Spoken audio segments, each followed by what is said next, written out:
Après avoir lu des tonnes de livres sur la productivité, je suis tombé sur énormément de règles. La règle des 2 ans, la règle des 5 minutes, la règle des 5 secondes.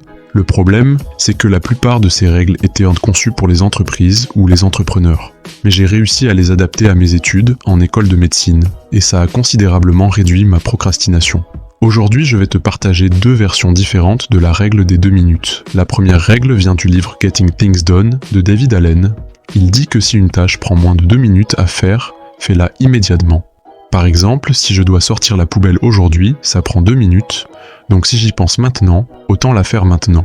Au lieu de l'écrire sur une to-do list, d'oublier ou d'y revenir plus tard, ce qui prendrait au final plus de temps. Voici quelques exemples de petites tâches à faire sur le moment. Ranger ton bureau, arroser tes plantes ou couper ses ongles affreux. Je les fais dès que je les remarque. Ces petites actions finissent par s'accumuler. Et cette règle entraîne mon cerveau à agir tout de suite au lieu de procrastiner.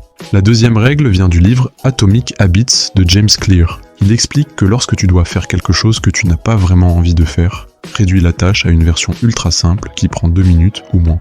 Par exemple, lire tout le chapitre devient lire un seul paragraphe. Mémoriser tout le tableau périodique devient mémoriser 10 flashcards. Tu vas peut-être te dire « Oui, mais c'est juste une astuce psychologique, ça ne va pas marcher sur moi. » Et pourtant, quand tu commences, il faut vraiment te limiter à ces 2 minutes.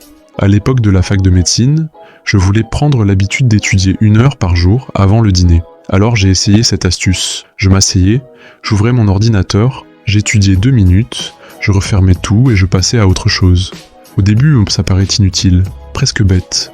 Mais le fait de rester régulier avec cette mini-routine jour après jour m'a transformé en quelqu'un qui étudie tous les jours. J'ai maîtrisé l'habitude la plus importante. Parce qu'avant de pouvoir développer une habitude, il faut d'abord qu'elle existe. Si je n'étais pas capable d'étudier seulement 2 minutes par jour, je n'aurais jamais pu devenir quelqu'un qui étudie 1 heure par jour. Il faut bien commencer quelque part, et commencer petit, c'est plus simple. Et si tu veux apprendre à étudier rapidement, plus efficacement, comme si c'était de la triche, je te conseille de regarder cette vidéo juste ici,